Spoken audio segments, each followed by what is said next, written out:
भयो स्टार्ट ल ओके यो चाहिँ पल्टनको लागि हो सबै सामानहरू यो यति चाहिँ यो पल्टनमा पनि पाउँछ तर पनि फेरि पनि यहाँ 2 जोर चाहिने भएको कारणले गर्दा पल्टनमा 1 जोर मात्रै पाउँछ यहाँ 1 जोर लाँदैछ 2 जोर हुन्छ फेर्नुको लागि सजिलो हुन्छ अनि यतातिर चाहिँ भनेको सामानहरू त्यो भने एक्स्ट्रा सामान नै हामीले क्यारी गरेको छौँ ताकि पल्टनमा दुःख नहोस् भनेर अनि ऊ त्यहाँ पनि डायरी छ 2टा यो ड्रिलको लागि हो त्यो डायरी और यहाँ रजिस्टर छ यहाँ डट पेन छ अनि यो बेसी सामान रुमाल त्यो ड्रिलको लागि रुमाल छ र त्यो नाइकवाला सक्स मात्रै चल्छ सेतो मात्रै अनि यो भित्री गन्जी पनि राखेको छ अनि गर्ल्समा त्यो चाहिने सामान भित्री सामानहरू सबै राखेको छ यो ससुराली ड्रेस काली पनि छ 9-10वटा अनि त्यस पछाडि हाम्रो आइरन पनि छ आइरन पनि हामी किनेको छौँ कालो ब्याग पनि छ यहाँनिर ऊ पनि छ हाम्रो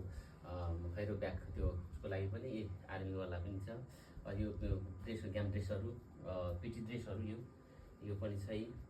यो पनि छ यो सबै यो पनि देखाउँ त हुन्छ अब यो चाहिँ लङमा है यो ठुलोमा चाहिँ यो चाहिँ ठुलोमा यो चाहिँ